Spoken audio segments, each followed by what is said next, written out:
Hey everyone, I am coming on here live on Instagram. I hope I know how to use it. I'm never here on Instagram, but I just finished a meditation. It's a full moon tonight, if you haven't noticed. 100% illumination.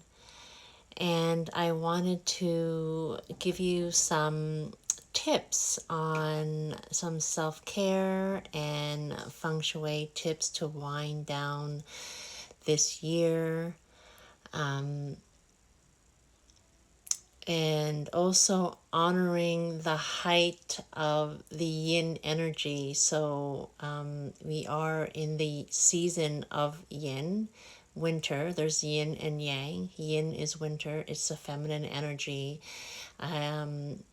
In Eastern tradition, actually, the new year starts on the final lunar new year, which is actually in February. So I think we have another couple of moon phases, or at least one more moon phases. But in this calendar, we are celebrating the end of 2020. And we get to have the symbolism of new beginnings, and to honor this yin energy. It is a inward energy, it's a nurturing energy, it's a dark energy and a cool energy. And we are in winter, and we're sort of in this hibernation mode, and now we're on an additional lockdown period as well. So it is sort of a good time to really honor this energy of yin and moving inward and reflecting, nurturing, nesting, and creating as well. And just honoring the space that you're in, whether you're feeling optimistic, whether you're still feeling anxious, whether you're feeling a little bit of sadness. In this season, just really being able to honor and be with your feelings at this time, whatever they may be. I think a lot of people, tend to be overly positive, and yet we've been through a lot. Everyone has been through so much right now, and I think it is a good time to also spend some time just being with your feelings. And this is essentially yin energy. This is the height of that yin energy, the inwardness, the reflection, and that nurturing energy. And it's the time to do it. It's the end of the year, it's a full moon, and it's a great time to really be with that space. So I'll give you some self-care tips that I typically like to do. I like to cycle through things. I like to sort of use the phases of the moon and special dates to make sure I get good things in and do things with a lot more intention. So one of the things that I really like to do is I use a lot of salt with cleaning. So in Feng Shui, the front door is hugely important. It's considered the mouth of qi. Qi is prana, life force energy, and it is the mouth of qi coming into your home. So for the new year and winding down 2020, you definitely want to clear and sweep away your front door, if anything. And I know this might be overwhelming to add any more chores to your day, but you can really make sort of a ritual out of it. And this is what I like doing it about certain times of the year and certain moon phases as well, because you get to ritualize what otherwise is quite a mundane chore, right? Cleaning up, decluttering. So definitely get to your front door, play some music, open up the windows in your house if it's cold for a short period of time, really letting the air circulate and the life force circulate throughout your home. The second thing is, and again, getting back to the salt, is what I do is salt is a natural antiseptic, and esoterically, salt is also very powerful for a cleansing, as a cleansing property as well. I mean, it's also been known that sage has actually antibacterial properties. So salt is a natural antiseptic. So what I like to do energetically is I like to also put some salt, sprinkle some salt on the ground and sweep that away with the door. And again, do it with more intention, playing some music, really getting yourself into a good state and really honoring your space and honoring that life force energy coming into your home.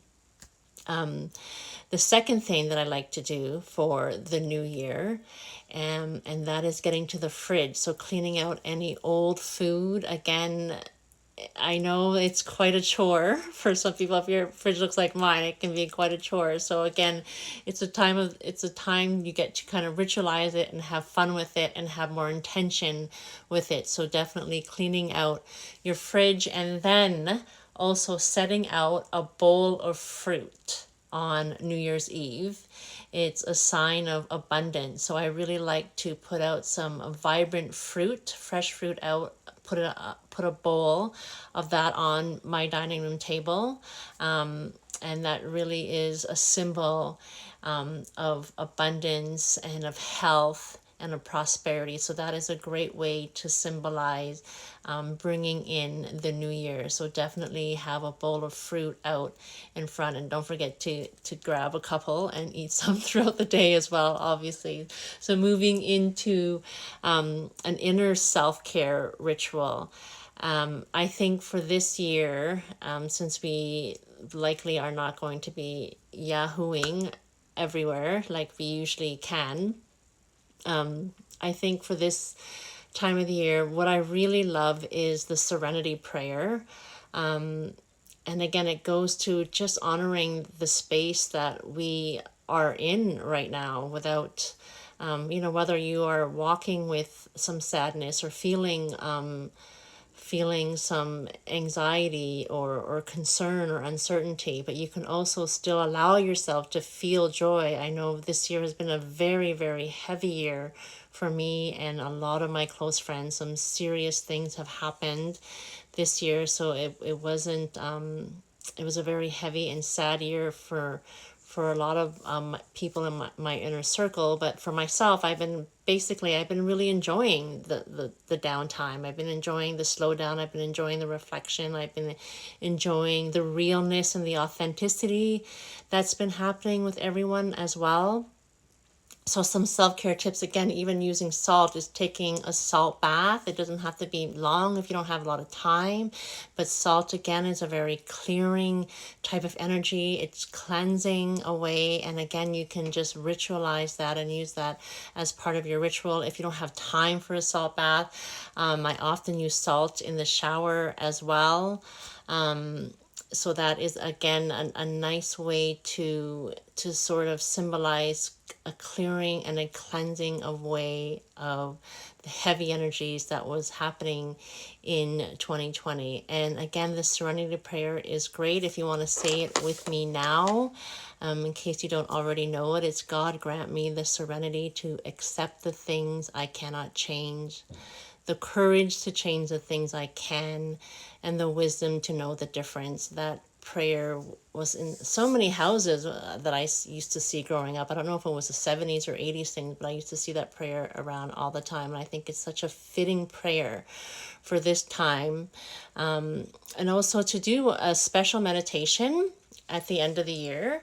And what I like to do, again, to be a little bit more intentional with my meditation, is to send blessings. Because remember, when you're sending blessings, it's like giving somebody a compliment. It's also like giving a gift out. So don't forget, at the end of your meditation, you've really tuned into your own personal energy, and you can release this energy, because energy has to keep flowing. And meditation is an awesome clearing, stabilizing, grounding energy, and you definitely want to be able to exude that energy out.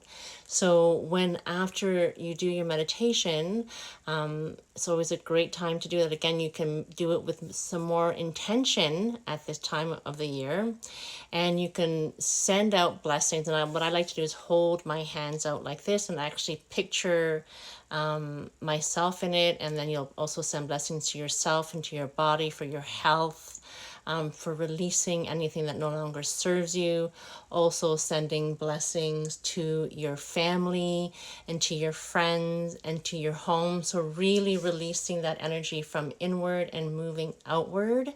Again, blessings is like sending a compliment.